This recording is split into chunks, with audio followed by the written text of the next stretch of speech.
quite a bit to get into today. First of all, we're going to be discussing Leeds United and how Leeds United have actually adapted to this league in the best form, and why Leeds United are actually doing so well in the league. What have they actually done in the summer and so far in the season to get into the position they're in, and also sort of why the other newly promoted clubs doing so well, because I think there's a key thing that's causing what we're seeing in the Premier League at this moment in time, that's causing Wolves to be where they are, West Ham to be where they are, Forest to where they are, and why the newly promoted clubs are doing so well this year in comparison to other years. So talk about that. We're also going to discuss Klopp and his influence on this Leeds United team, because Daniel Farke has been talking about, obviously we know Klopp works at Red Bull and he's got that relation with Leeds United, who are owned 10% by Red Bull, and we know Klopp's got this like big high role at Red Bull. But actually Farke was saying that basically Klopp's on the end of a phone line at any single point for Daniel Farke, that Klopp is. So that's fantastic news. We'll talk about that. We're also going to discuss, there's been this weak link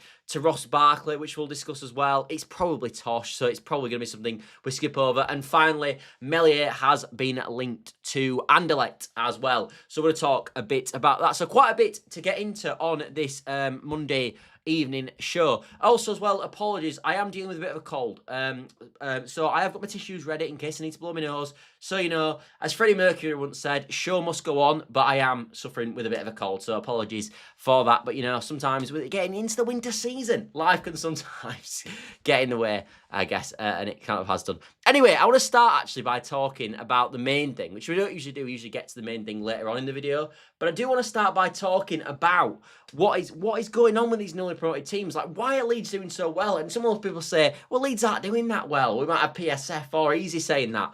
But I do think we are doing well at this moment in time. I think we'd all have been impressed with 11 points in our first 9 games. I think that is a good score. I think everyone should be pleased. That Sunderland are obviously flying at this moment. And, of course, Burnley are only on 10 points as well. But they've had a really tricky run, of course. But I think when I was looking at the table and I was trying to look in detail, I was thinking, why are the teams doing so well? And something clocked on me, and maybe people have already figured this out, but something clocked on me, and it was when people were talking about why Arsenal are doing so well. Because the talk has been around Arsenal that Arsenal are basically built for this league. So the reason Arsenal people think are going to win this league is when you look at where this league is going at the moment in time and what is helping teams perform at this division, it's obviously having a real physical capability, being really strong on set pieces, being good in the long ball, good in the air. These are the components that are making up fantastic Premier League teams at this moment. Like, you look over the last sort of decade, it's been dominated by this Pep Guardiola possession-based football, where you're going to have 60, 70% possession, and sort of the long ball approach has gone out of the game. And that's why people are talking about why Arsenal are doing so well this year, because they're not that. They're happy to go long at times. They're brilliant on set pieces. They've got brilliant physical players, the likes of Declan Rice, Gabriel, Saliba, etc. And then I think you relate it back to Leeds United. And if I look back at this summer transfer window, and people slagged off this summer transfer window, what we doing, blah, blah, blah, we didn't buy this player, we didn't buy this player. But one thing that I think we can all agree on that we did do in the January transfer window, not in the January transfer, in the summer transfer window, was target players with a physical presence. You look at Stack at 6'4", you look at Longstaff at 6'1", but also a physical engine in there, one of the best engines in the league. I think one of the best pressing midfielders in the league last year when he played for Newcastle. Biol at 6'4", outstanding in the Bundesliga as well for Udinese. So we targeted physical players. That was the methodology in the summer. We all talked about it, because we all talked about, if you can't beat the skill gap, at least get to the physical gap. And what has ended up happening, and I think it's the same with Burnley, I think it's the same with Sunderland as well, maybe with a bit more on top with Sunderland, but I think what we've seen is that Leeds United are doing so well at this moment in time because we've matched the physicality of the Premier League. And when I look at the teams that are at the bottom of the league at this moment, you look at Wolves, you look at West Ham, and you look at Forest. They're the bottom 3 teams, as we know. The reason why they are the bottom 3 teams is because they are the least physical teams in the whole division. We've talked about West Ham and how sort of physically poor they are with the midfield that they've currently possessed with Souček and Irving and who else they've got in midfield. Then you look at Wolves, I think they're in the same boat with the likes of João Gomez, Andre, etc. Not well known for physical dominant players in the midfield. Then you look at, of course, Nottingham Forest. Now they've got more sort of physical presence in there, the likes of Sangari and when he plays at times, and Douglas Luiz, etc. Although he's not massively physically imposing. But Forest, Sean Dyche just said yesterday in his press conference after the game that Forest team at the moment is not fit enough. It can't compete in the league because it's not got a physical presence. And these are the huge things that I think these clubs don't have. And I think when you look at the league table at this exact moment in time, the best physical team in the league is top. And the worst physical teams are bottom of the league. And that strikes an obvious example to me of what you need to be in this division. And as I said, Leeds United have got that in abundance, and that was the transfer strategy in the summer. And that for me is paying dividends in this moment in time, which is why I think Leeds are doing so well. And I also think it's the same why Burnley are doing well, with the likes of Ugochukwu that they brought in the midfield, massive physical presence, which is really helping them and their campaign as well, and which is why you're seeing them do so well. And then I looked further into it. I thought, all right, okay, so we bought physical players, that's why. But why else is it? And the other reason is because of, like I mentioned, the style of play. We look at what the style is, the modern style at this moment, and what we've seen this season. It's no longer this pet possession-based football. Pass around from the back, have 60% possession, build through the thirds by playing through the lines. That is not what we've seen from the league this season. That has not been a key focus of the league this season at all. It's been about long balls. It's been about winning your duels. It's been about physicality. It's been about set pieces. And what we've seen is teams that get promoted are much more able to fit into that mould because it's easier to acquire them players because they don't cost as much. Like if you want a centre-half that's unbelievable on the ball, then you're probably going to be spending 40 million quid. But you can get a centre-half that's really physical like Biol for 18 million quid. Again, in the midfield, if you want a tidy midfield player who's really silky on the ball, can find the extra pass, you're looking at a Paqueta sort of player who might cost you 40 to 50 million quid. Whereas you look at what you can get with a physical player, you look at Sean Longstaff, who was, 15 million quid. And this is what Leeds United can do with this new league. It's much more easy. And the barrier to entry for the league, to compete in the league, is so much lower because you don't need all these technical players, because physical players naturally cost less than technical players. So Leeds actually been able to buy 10 players that suit this new style of play in the Premier League. Whereas if they wanted 10 players of a technical quality, they've had to spend something like 400 million quid because they're that much more expensive. So that has been a huge change that I've seen this season. Because, of course, what we've seen in recent years, like I even remember the last time Norwich went up under Daniel Farke, and they were trying to play out for the back. I remember them trying to play out from the back in the first game against Liverpool and getting tonked. Whereas now you don't have to do that anymore because it's much more acceptable now to knock a long ball in, knock the ball down the channels, play it up to a big man, have players that are not going to try play through the lines, the likes of Longstaff, who are going to pick up second balls instead. That has been the approach that's now allowed in this league because we all, let's be honest, the league copies that the top teams do. When the top teams do a certain thing, it naturally filters down into lower teams, and that is what we're seeing. And this year, it's all about set pieces, it's all about physical presence, it's all about duels, it's all about height, all this sort of stuff. That is the game of the Premier League at this moment, and it's suiting the promoted teams down to the ground. So maybe West Ham have more individual quality than Leeds United. Maybe what Forest do, but what they don't have at this moment in time is more physicality in the team, and that is why you are seeing this divide at the moment between, yes, more technical players, yes, the likes of Jared Bowen are better, etc. They're better than what we've got, but they don't have the physicality. And because that's such a ploy in this current team, it's causing them huge problems. And it's also, by the way, if you reverse it, the reason why at the top of the league, you're seeing Man City be there, as opposed to, you're seeing Arsenal be there, as opposed to Man City in previous years, because the Arsenal style of football suits this league more. Like the Leeds United football suits this league more than the West Ham cohort of players, which I think is a huge positive for Leeds United. And I hope the league continues to go in this manner, because I think if it does, I think again this will continue to suit Leeds United's style of play, which should be fantastic news for Leeds United. Anyway, Mark says, evening to you too, Mark. So I wanted to talk about that because I think that is something that hasn't been mentioned. But yeah, what Leeds did in the summer with the recruitment that we made is looking really, really clever.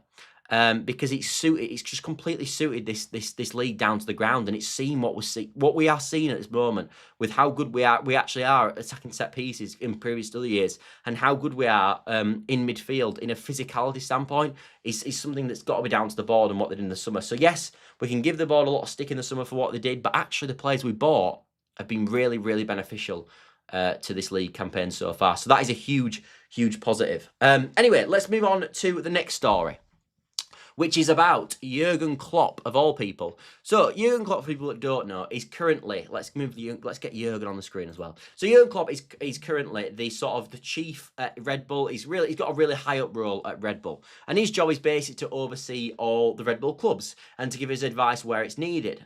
And obviously, Leeds United, there's Salzburg, there's Red Bull Leipzig, there's loads of other clubs in, obviously, the Red Bull setup at this moment. But one of the clubs, obviously, from the recent purchase, is Leeds United. Now, Red Bull obviously only own 10% of Leeds, having done the deal last summer, but they did obviously buy into the club. And basically, Daniel Farke has been talking today about sort of Klopp's influence on this Leeds United team. And he said that basically Klopp is available 24/7 to him for any sort of queries, questions, advice that Daniel Farke might require. And this is fantastic news. This is really good. Like, people might overstate this, but little bits of nuggets from Jurgen Klopp whenever you want them. One of the best managers we've seen in the Premier League over the last decade. Well, that sounds fantastic to me. So when we talk about some tweaks that Daniel Farke might have made this season that might have been influential, well, it don't really. Some of these tweaks might have come from Jurgen Klopp. Which, if we've got Jurgen Klopp as like an overseeing what Leeds United are doing, and I would, then that is fantastic. And I would say to Daniel Farke, and he probably knows this anyway, use Klopp as much as you possibly can. We want Klopp as involved in Leeds United in terms of the playing squad and how we're going to set up and how we're going to manage situations as much as humanly possible, in my personal opinion. People might not like him at Leeds. I don't know quite fully know what the perception would be actually of Jurgen Klopp at Leeds United, but there's no doubt, no one can debate, this guy's a top operator at Premier League level. We've seen it for Liverpool year on year on year. I love the football that Klopp played. Obviously, I don't think he's going to have that much day-to-day work with Leeds United, but being able to get a sort of bit of nugget of information now and then from Jurgen Klopp, I mean, come on, that is you're not going to get better information than that. And it's funny actually, Daniel Farke did say as well when his team lost 5-0, obviously we lost 5-0 to Arsenal earlier in the year, Pep Guardiola actually rang him and they had a bit of a debate as well. But it's obviously Pep Guardiola's not on the sort of available 24/7. But Daniel Farke genuinely said today that Jurgen Klopp is on the phone and available 24/7. And if you listen to the Klopp interview that he did with Stephen Bartlett recently, he was obviously talking about his role at Red Bull, but he wasn't talking as much about like his influence with Daniel Farke. But what he was saying is, and you'd expect this with Klopp anyway, is that he's all in on that role. This is a role that's really important to him. He knows people rely on him, and he's taking the job really seriously. He doesn't see it as a step down. He sort of sees it as a different career path. So and you imagine that with Klopp anyway, because we know with Klopp he takes everything 100% and he will do it to the maximum. So I do think that I do agree with this, and it doesn't surprise me that he's sort of available 24/7 to Daniel Farke. But I didn't know that was the case. I must be honest. And when we talk about when we talk about the Red Bull investment and what we thought that could have brought to Leeds United, they obviously talk about it being a strategic relationship and sort of they're going to give us nuggets of information. And I think we all thought that meant they're going to help us with recruitment and we might go down a data-led model, which we know sort of like the Leipzig and the Red Bull group did. Because obviously they're renowned for youth development at Leipzig and obviously at Salzburg and the other Red Bull clubs. They're very renowned for youth development, and I thought that's where the expertise would come in for Leeds United. I didn't think you'd have one of the best managers over the last 10 years in the Premier League, sort of available every 24/7 a day.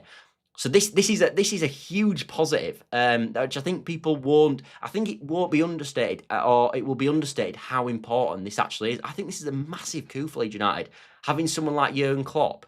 Like, does Scott Parker have a Jurgen Klopp or a Pep Guardiola, of someone of that ilk on available 24/7? Of course he doesn't. Does any of them other managers have that at the bottom of the league? No. So when we talk about Daniel Farke's development this year, which I think we have seen, having Jurgen Klopp available there. Now, I'm not saying he's going to be on him all the time. I think it will be something maybe once a week, something like that, a check-in. But I think it's still really good, really, really positive for Leeds United. So yeah, that was a story that I saw, and I thought I'm gonna have to bring that up because that is a win for Leeds United. It really is. Anyway, let's move on to the next story, which is Ross Barkley. Now, let's be honest. I want to say this. Some people say with the phrases when we're looking at transfers, take this with a pinch of salt. I'm saying take this with a canal of salt. This needs to be, get your salt jar and take the whole salt, and that's how much salt, a pinch of salt we need. Ross Barkley's probably not coming to Leeds United, if we're being totally honest. But the reason I brought this into the show is because it's in the talking point of the certain calibre of player that we could actually look for in the January transfer window, which I thought was interesting because I don't think we've talked about it recently for a while, actually. But basically, Ross Barkley has been linked to Leeds United from the Leeds press, who are clickbaity at times, if we're being totally honest. I don't want to slander him too much in case they sue me. Please don't sue me. I'm joking. But yeah, please don't. But basically, they've obviously linked Ross Barkley to Leeds United. I don't think there's probably much truth in the story. However, there's a few things that I think could be interesting in this story. Number one, he's obviously a Leeds boy. He's played for Leeds United before. Number two, of course, with Ross Barkley. He's not a Leeds boy, of course, but he's obviously played for Leeds United in the past, is what I meant to say.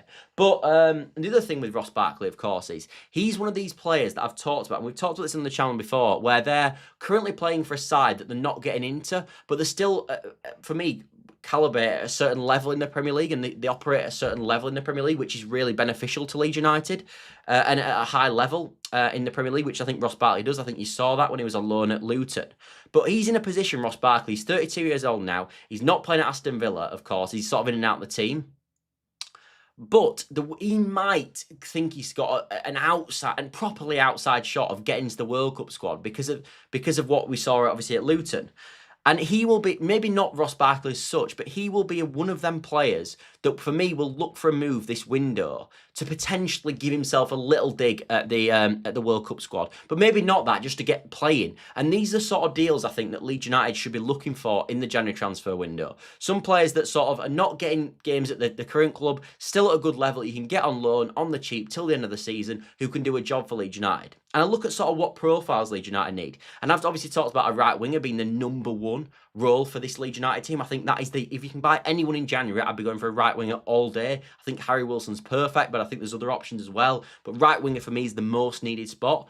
But adding in a sort of Ross Barkley who can sort of play in that number 10 role, but we know is decent defensively as well, did a job when he was at Luton in that midfield, can get on the ball, dictate the play, good on both feet, strong in there, physical, would fit the new style of the Premier League. I think this would be a nice addition for Leeds United. A really, really nice addition. I think he offers something different. I think he's got more of an attacking presence than any of our midfield at the moment. But what I like about Ross Barkley, when we're talking about... I can't remember. It was a long time ago when Barkley played for Leeds. But I remember... I do remember him playing. But anyway, yeah, with Ross Barkley, as I said... I think he'd be a really nice option for Leeds. I think he would. I think this is a sort of player that would be perfect because, yes, he offers the attacking threat that we know. He's good on the ball. He's a number 10. He can create. But the other thing that's massive with Ross Barkley, as I said, is he's actually decent defensively. He's quite strong. He's physical. He can get involved in a battle. As we saw at Luton, he does sort of possess that physical presence. So this sort of a number 10... for me, is perfect. I like this. I don't think it disrupts that midfield balance too much. It allows us still to have that physicality in midfield, but it also allows that a bit of attacking flair in the final third as well. So I like this addition, I really do. I didn't know that Barkley played for Leeds. Was it a loan? Must have been a while ago. I'm sure he played for Leeds. Maybe I'm making that up, but I'm sure he did. Let me have a look. Barkley, Leeds. Yeah, I did. I can actually see him in a Leeds United kit at this moment in time. So, yeah. Yeah, I'm sure he did. Anyway, let's move. But that's the situation with Ross Barkley. But again, what I'm saying is this is the sort of player that Leeds United should be going for in the January transfer window. These are the sort of players, I think, that could really sort of aid Leeds United's season and sort of help us out because they offer something that other players that probably don't have in this current team. And maybe that next level quality that I think would be quite nice to offer as well. So, yeah, I don't mind this, but I don't think it's probably true. But again... he's one of them players that not playing at his current club that actually could be looking for a move in January and we could maybe get on board with. Anyway, the final story I wanted to talk about is the best goalkeeper at Leeds United, of course, and that's Illan Meslier. Of course, I am joking. He's quite clearly not the best goalkeeper at Leeds United. And we've had arguments on this channel before that I'm better than him in goal. So yeah, that says it all. Anyway, basically, a Belgian outlet called Voetbal News, something like that, have claimed that that Meslier has appeared on the scene has been on the scene at Anderlecht with a potential January move. So potentially Melier is off to January. Now, obviously, the main thing with Melier and sort of the January move that people will be interested in is a price, because I think what we need from Melier is a fee. Like, it's all good. We know, obviously, in January, he can talk to other clubs to sign in the summer as a free agent. That's the first time he's available to actually talk to new clubs. But I do actually think that Melier, would be an interesting sort of coup for an interesting person to get out of the club. Obviously, we want to get him out anyway, because I think his wages are holding it up at this moment in time. Yeah, he played 4 games for Leeds United, Ross Barkley. As BMG has just said in the comments. But yeah, I think Melier, the main question will obviously be around, can we get a fee for Melier? Can he offer something in the finance to obviously then finance another deal at Leeds United? And I think on this, to be honest, I just don't see it. I don't see how a club would be paying anything more than probably £500,000, £1 million for Melier in January.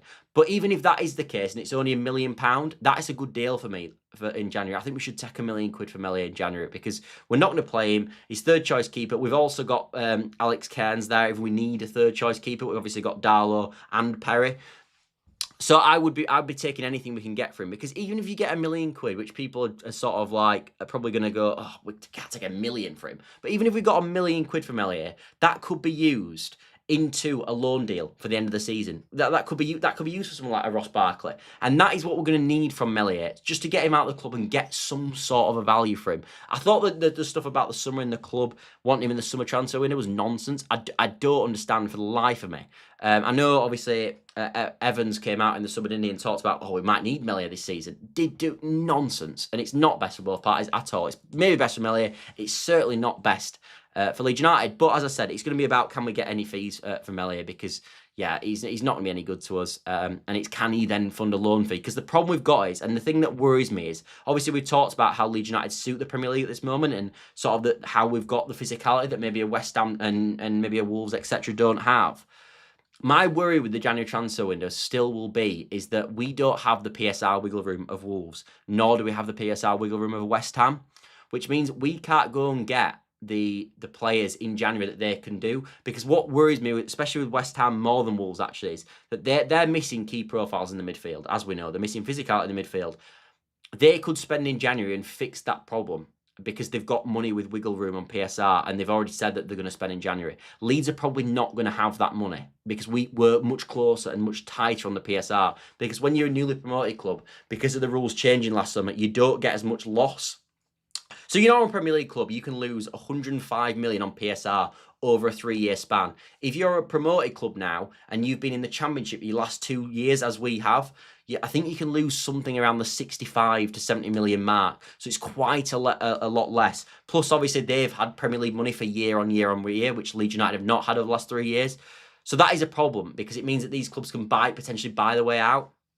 So what I'm saying with this is, we're going to have to do everything we can in January and be smart with deals to try generate as much money into the club to allow us to do a few deals at least in January that's going to help us compete with these other teams who are going to be spending probably more than us. We're going to have to be smart in January. We're going to have to do some loan deals. We're maybe going to get one addition in January as well of a paid deal, maybe a Harry Wilson, someone like that. But that is my worry at the time. I don't think we'll be in the bottom 3 come January. I really don't. I know we've got hard fixtures, but I look at West Ham, they've got awful fixtures. Wolves look horrendous as well, and they've got pretty poor fixtures in a few weeks as well. My issue is that they might be by the way out, and I don't think Leeds United can. So anything like this Melier money could be massive for Leeds United in the January transfer window to help fund a sale. Anyway, let's get into some of you guys' comments. Barkley never quite hit the heights as some people thought he would, but he's only 31 and might not be a bad signing. Yeah, exactly. Again, it'd be probably a loan deal to the end of the season. I think he's the sort of player that will be perfect for us, if I'm being totally honest.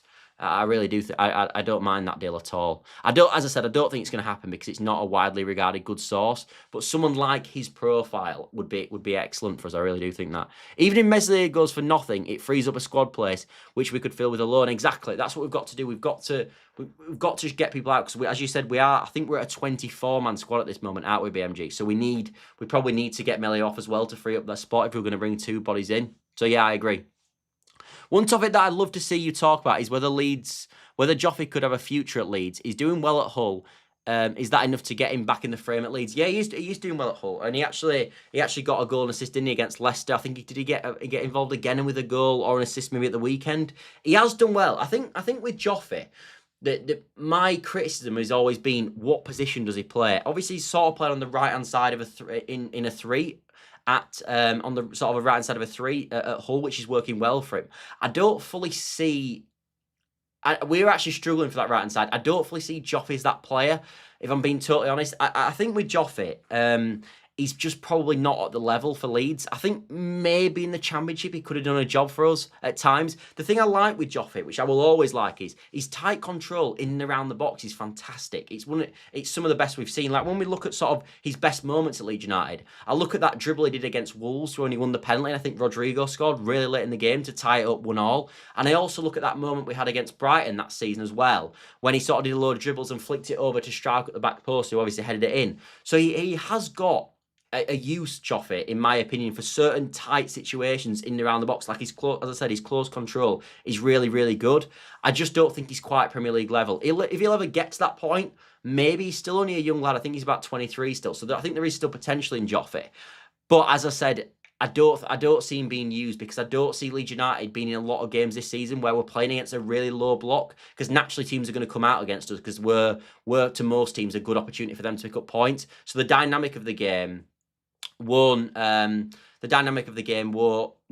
up to Joffrey. Whereas I think in the Championship, in games where we're basically every single game at Elland Road last season, we played against a low block. In them sort of games, he could have been a really useful substitute. Like I look against the Burnley game last year that obviously lost 1-0, and basically they scored, didn't they, from a Solomon slip in the first half and went through and scored. And we basically dominated the whole second half, and they were just sat in a low block and we couldn't really break them down.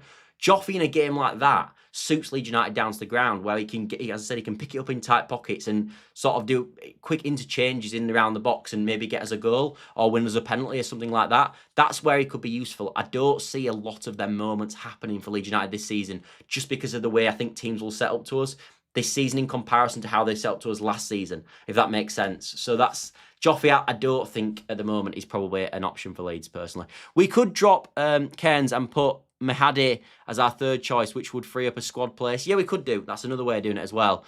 I think, potentially. I don't think you'd want worst case scenario though. I'd rather have Alex Cairns starting, if I'm being honest, than Mahadi. Although I know he's had decent loan spells, but at a really, really low level. And I know he's obviously highly talented, Mahadi. But yeah, I'm not fully sure he's gonna. I'd be a bit worried about that, if I'm being totally honest. Joffrey scored more goals than DCL this season. Let that sink in, haha. Yeah, he did, but it's obviously at a different level. I actually think, to be honest, if DCL's playing in the Championship next season, which hopefully he's not, because obviously that probably means Leeds United have been relegated, he will absolutely rip up the Championship, in my personal opinion. Based on it, I just think you bully centre-halves with how physical and strong and powerful he is. I think he'll absolutely smash it in the Championship. Like, I know people always talk on this channel about Perot and how many goals he scored, and he obviously got 19 last year. I think DCL in the Leeds United team last season, with the amount of chances we created for our striker, and obviously Perot's not brilliant at his movement. That's always been one of his cons, in my opinion. His movement's pretty poor. So DCL, for me, his movement's much better. He would have got more chances. I think DCL last year would have scored 25 plus goals in the Championship for Leeds, personally. I was thinking of Joffrey maybe next, if we stay up.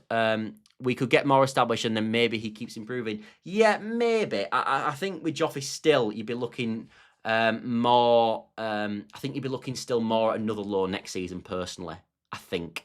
And if you're doing another loan, I'm thinking really with Joffrey, the trajectory of his career, in my personal opinion, is probably going to. For me, Joffrey's probably going to be someone that we hope has a good. The main thing with our loan players is that they all have really good seasons, because if they all have really good seasons, we can either bring them back or they do really well on loan, and then therefore the value goes up in price and we can sell them for a good fee. So the people doing well on loan is fantastic. We want Joseph to do really well. We want Ramazani to do really well. All the loan players we want to do well. Even Max Vober we want to do well. So that's important. But I'm looking Joffrey more as someone that we could end up selling for money, which could fund Leeds United in the which could fund maybe another transfer in the summer. Like we might, if he has a good season in the Championship, we might get 5 to 10 million quid for Joffrey, which I don't think would be a bad return, to be honest, because of how long he's been at the club and where his PSR bracket would be. That might be 5 to 10 million of pure profit coming straight back into the team, which I think could be really useful, actually, as opposed to him being someone that's going to come back in my opinion. Roden has scored more than DCL this season. Yes, he has. He has. But what I mean is, as a matchup in the Premier League, I do think, compared to the Championship, I do think DCL in the Championship would fly, if I'm being honest. I don't think so, because he can't finish. Okay, I just think that the amount of like crosses and stuff, like look at sort of DCL in the last few games. Like if you look at sort of the most recent game that we've played, obviously against West Ham, what chance did he actually have to score a goal? The Bournemouth game, he should have scored for sure. Since the Bournemouth game, the Burnley game away, didn't really have a chance. He actually set one up for Bo, but didn't have really a chance himself. We didn't see a chance really from him at home either. So I don't always want to criticise DCL, because I think he does offer so much to the team that I won't want to take him out. But he's not the best finisher in the world. Look, truthfully, if DCL was as good at hold-up play as he is, which we know he is, which is his best part of his game, in my opinion, if he was that good at hold-up play and also a really good finisher, he wouldn't be at Leeds United, and we wouldn't have got him on a free transfer. So, you've got to bear that in mind. Probably best case with Joffy is he has a great season and we can sell, as you just said. Yeah, that's where my head is at BMG. I think it will be a sale for Joffy in the summer. But as I said, hopefully he has a brilliant season. Just because I think we all like Joffy as well. He's got a brilliant goal, obviously, or a really important goal, should I say, to keep us up under Jesse Marsh in that season. So yeah, I like him and I want him to do well. But also, it's perfect if he does well, because obviously then we get a nice fee for him as well. DCL is the ideal striker for the way we need to play this season. 100% agree. He was signed for much more than his goals. Exactly. Bang on. That is absolutely bang on. I mean, as I said, you even saw in the Burnley game, he heads one down for Bogle, who has literally an open goal, which I would have backed myself to score in. I think all of the chat would have scored. So, yeah. Missed a few chances against Spurs. Yeah, he did. He did. But he's the best we've got. I think in the summer transfer window, like if we get to the summer and Leeds United are still in the Premier League, I'd like to see probably another 9 come in then. But I don't think it's going to be an option for the January window, if I'm being totally honest. I think it will be a summer thing. January for me is a right winger. That's where I'm looking at. Anyway, I am going to wrap it up there, but I've really enjoyed the show tonight. Again, a really active chat, so I'm glad you've all enjoyed it, as always. I hope you have.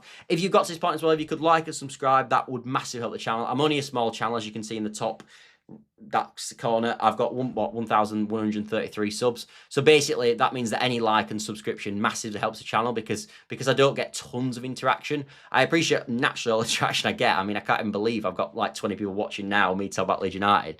But yeah, if you could help the channel by dropping a like, subscribe, it does massively help it, because I'm such a small channel. Like if you like Mr. Beast's videos, when he's got 300 million people, it's pretty irrelevant. But it's slightly different with me, I guess. There might be games where Pro can play where we can play DCL and Pro, potentially, mate. Potentially, maybe. I just don't think Pro's ever going to work, because I think we're not an amazing team, if we're being totally honest. We're a team that's got to work hard for every point that they get, which is obvious, but that's what we've got to do. And I think that people talk about how poor Pro, in my opinion, we talk about how poor Perrault is on the ball in terms of his movement and his physicality and how he can't hold the ball up. I don't think we ever talk really with Perrault about how bad he is off the ball. Like, I think when we look at Leeds United at this moment, we're really, really strong.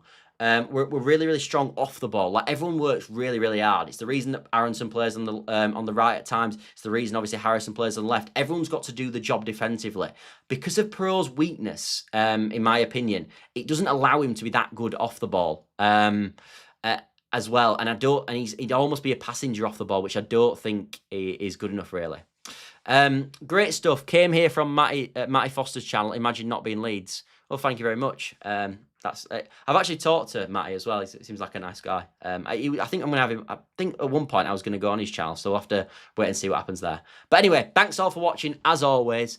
And I'll see you later, everybody. We're back tomorrow for a live stream. We don't have a live stream Wednesday. The live stream Wednesday will just be a pre-record, unfortunately. I'm busy. But yeah, there will be a live tomorrow at 8 PM as well. They're basically live streams every day at 8 PM if you are new. So come and